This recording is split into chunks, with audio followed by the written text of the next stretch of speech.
या देवी सर्वभूतेषु मा गौरीरूपेण संस्थिता नमस्तस्यै नमस्तस्यै नमस्तस्यै नमो नमः। ঐতিহ্য অনুসারে নবরাত্রির অষ্টম দিন অর্থাৎ আজকে ভক্তরা দেবী দুর্গার অষ্টম রূপ মহাগৌরী রূপে দেবী অন্নপূর্ণার পূজা করেন এবং পূজা কোনো মাতৃরূপে হয় না, হয় এই জীবন্ত ছোট্ট দুর্গাদের, তাই এটাকে কন্যা পূজন বা কন্যা পুজো বলা হয়। ভোগ হিসাবে নারকেল উৎসর্গ করা হয় এবং সাথে বস্ত্র। প্রথমে এই ছোট্ট ছোট্ট দেবীগুলোর পা ধুয়ে তাদের আলতা পরিয়ে সুন্দর করে সাজিয়ে তাদেরকে ঠিক যেমন আমরা মাদের দুর্গা পুজোতে বা বাসন্তী পুজোতে যেরকম ভোগ নিবেদন করি তাদেরকেও ভোগ নিবেদন করা হয়।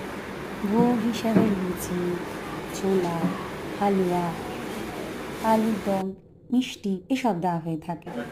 তারপর যারা উপোস করেন তারা এই ছোট্ট মা দেবী দুর্গার হাত থেকে প্রথম অন্ন গ্রহণ করে উপোস ভঙ্গ করে। এই উৎসবে উর্বরতা এবং নতুন